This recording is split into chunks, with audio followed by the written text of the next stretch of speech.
Covid ನೆರೆಬಾಧೆಯ ನಡುವೆಯೂ ಈ ಬಾರಿ ಲೋಕೋಪಯೋಗಿ ಇಲಾಖೆಗೆ 8,400 ಕೋಟಿ ರೂಪಾಯಿ ಅನುದಾನ ದೊರಕಿದ್ದು, ಡಿಸೆಂಬರ್ ಅಂತ್ಯಕ್ಕೆ 5,179 ಕೋಟಿ ರೂಪಾಯಿ ಖರ್ಚು ಮಾಡಿ ಸುಮಾರು 61% ಪ್ರಗತಿ ಸಾಧಿಸಲಾಗಿದೆ ಎಂದು ಲೋಕೋಪಯೋಗಿ ಸಚಿವ ಉಪಮುಖ್ಯಮಂತ್ರಿ ಗೋವಿಂದ ಎಂ ಕಾರಜೋಳ ಹೇಳಿದರು.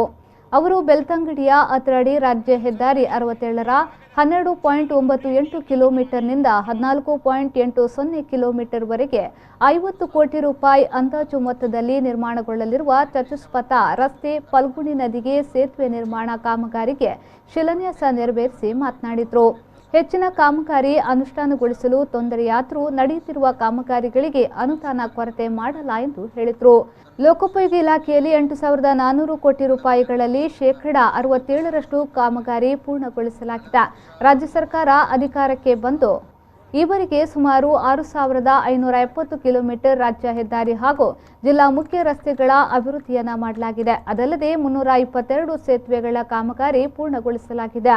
ಶಿವಮೊಗ್ಗ ಹಾಗೂ ವಿಜಯಪುರದಲ್ಲಿ 600 ಕೋಟಿ ರೂಪಾಯಿ ವೆಚ್ಚದಲ್ಲಿ ವಿಮಾನ ನಿಲ್ದಾಣ ನಿರ್ಮಾಣ ಕಾಮಗಾರಿಯನ್ನ ನಡೆಸಲಾಗ್ತಾ ಇದೆ. ಅಭಿವೃದ್ಧಿಯ ಪಥದಲ್ಲಿ ಲೋಕೋಪಯೋಗಿ ಇಲಾಖೆಯಿಂದ ಸಾಕಷ್ಟು ಕಾಮಗಾರಿಗಳು ನಡೆಯುತ್ತಿವೆ ಎಂದು ತಿಳಿಸಿದರು. 90,000 ಕೋಟಿಯಷ್ಟು ಅನುದಾನ ನಮಗೆ ಸಿಕ್ಕಿತ್ತು. 97% ಖರ್ಚು ಮಾಡಿದ್ದೆ 2019-2021ನಲ್ಲಿ ಕೊರೋನಾದಿಂದ ಸ್ವಲ್ಪ ಕಡಿಮೆ ಆಗಿದೆ. ನಮಗೆ 8,000 ಕೋಟಿಯಷ್ಟು ಅನುದಾನ ಸಿಕ್ಕಿದೆ. ಕೆಲಸ ಕಾರ್ಯಗಳು ನಡೀತಾ ಇದ್ದಾವೆ. ಅದರಲ್ಲೂ ವಿಶೇಷವಾಗಿ ಕಳೆದ 2 ವರ್ಷದಿಂದ ಪ್ರವಾಹದಿಂದ ಭಾಳಷ್ಟು ತೊಂದರೆಯಾಗಿದೆ. ಕಳೆದ ವರ್ಷ ಪ್ರವಾಹದಿಂದ ರಾಜ್ಯದಲ್ಲಿ ಸುಮಾರು 35,000 ಕೋಟಿಯಷ್ಟು ಹಾನಿಯಾಗಿತ್ತು 19-20ರಲ್ಲಿ. ಅದರಲ್ಲಿ ಲೋಕೋಪಯೋಗಿ ಇಲಾಖೆಯಿಂದನೇ ಸುಮಾರು 7,000 ಕೋಟಿಯಷ್ಟು ರಸ್ತೆ, ಸೇತುವೆ, ಕಟ್ಟಡಗಳು ನಾಶ ಆಗಿವೆ. ಈ ವರ್ಷ ಕಡಿಮೆ ಆಯಿತು ಅಂತ ತಿಳ್ಕೊಂಡಿದ್ವಿ. ಈ ವರ್ಷವೂ ಪ್ರವಾಹದಿಂದ ಮತ್ತು ಮಳೆ ಹಾನಿಯಿಂದ 25,000 ಕೋಟಿಯಷ್ಟು ರಾಜ್ಯದಲ್ಲಿ ಹಾನಿಯಾಗಿದೆ. ಅದರಲ್ಲಿ ಲೋಕೋಪಯೋಗಿ ಇಲಾಖೆಗೆ ಸಂಬಂಧಪಟ್ಟಂಥದ್ದು 3,500 ಕೋಟಿಯಷ್ಟು ರಸ್ತೆ, ಸೇತುವೆ ಮತ್ತು ಈ ವರ್ಷ ಹಾನಿಯಾಗಿದೆ. ರಾಜ್ಯದಲ್ಲಿ ಯಡಿಯೂರಪ್ಪ ನೇತೃತ್ವದ ಬಿಜೆಪಿ ಸರ್ಕಾರ ಅಧಿಕಾರಕ್ಕೆ ಬಂದ ಬಳಿಕ ಮುಂದಿನ 2.5 ವರ್ಷದಲ್ಲಿ ರಾಜ್ಯದಲ್ಲಿ ಅಭಿವೃದ್ಧಿ ಪರ ಕಾರ್ಯಗಳು ನಡೆಸಬೇಕೆಂಬ ಯೋಜನೆಯನ್ನ ಹಾಕಿಕೊಳ್ಳಲಾಗಿತ್ತು.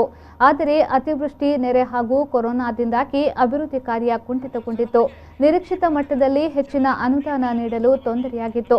ಆದಾಗ್ಯೂ 2019-20ರ 9,000 ಕೋಟಿ ರೂಪಾಯಿ ಬಜೆಟ್ನಲ್ಲಿ 8,788 ಕೋಟಿ ರೂಪಾಯಿ ಅನುದಾನ ನೀಡಿ ಸುಮಾರು 97% ಪ್ರಗತಿಯನ್ನ ಸಾಧಿಸಲಾಗಿದೆ ಎಂದು ಡಿಸಿಎಂ ಮಾಹಿತಿಯನ್ನ ನೀಡಿದರು.